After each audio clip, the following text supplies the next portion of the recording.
عربوں کی یلغار۔ حضرت آدم علیہ السلام جنت سے نکالے گئے تو وہ ہندوستان کی سرزمین کے جنوبی جزیرے سری لنکا پر اتارے گئے،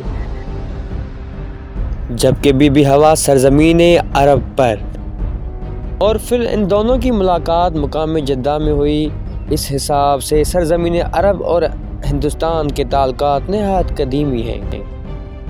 عرب کے تاجر مال بحری جہازوں کے ذریعے جنوبی ہند کے بندرگاہوں سے یمن لے جاتے تھے۔ یہ اشیاء خشکی کے راستے شام کے بندرگاہوں تک لے جاتی، وہاں سے یہ سامان پھر سے بحری جہازوں پر لاد کر مصر اور یورپ تک لے جایا جاتا۔ زمانہ قدیم میں تو اس تجارت میں ہندوستانی تاجر بھی پیش تھے، مگر آہستہ آہستہ عقل پر ہندو مت غالب آنے لگے۔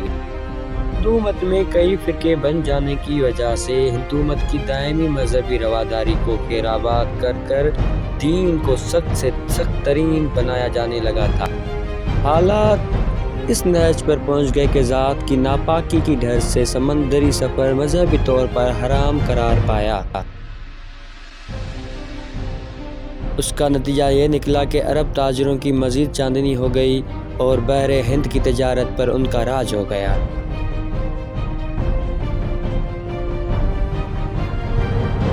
تجارت پھلتی گئی تو آہستہ آہستہ بہت سے عرب تاجروں نے جنوبی ہندوستان کی ساحلی بستیوں میں گھر بسائے اور مقامی عورتوں سے شادی کر لی۔ چونکہ جنوبی ہند کی بہت سی ریاستوں جن میں مدار سر فرض تھی کی خوشحالی کی ضامن عرب بحری تاجروں کی تجارت تھی، لہٰذا ہندو راجا نے صرف عرب تاجروں کو اپنی سرزمین پر گھر بسانے کے لیے خوش آمدید کہتے بلکہ ہر طرح سے ان کی حوصلہ افزائی بھی کرتے۔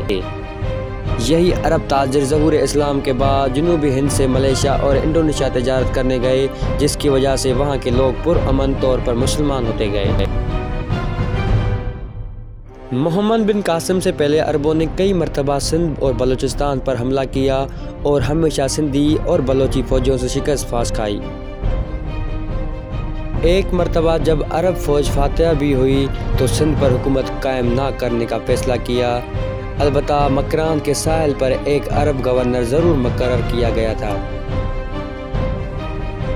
عربوں کی ایرانی فتوحات کے دوران ہمسایہ ریاست سندھ کے راجا نے عربوں کے خلاف جنگ میں مدد کے لیے اپنی فوجیں ایرانی بادشاہ کو بھجوائی تھی۔ تب سے ہی عرب سندھ کے راجا سے ناراض تھے۔ سونے پہ سہاگا یہ ہوا کہ چند عرب بھاگ کر سندھ کے راجا دار کی پناہ میں آ گئے، جو الحاج کی درخواست کے باوجود راجا دار نے اس کے حوالے نہ کیے، لہٰذا الحاج راجا دار پر بری طرح برہم تھا۔ روز کچھ نیا جاننے کے لیے اور اس سلسلے کی اگلی قسط کے لیے ہمارے چینل کو سبسکرائب کیجیے اور بیل بٹن کو کلک کیجیے۔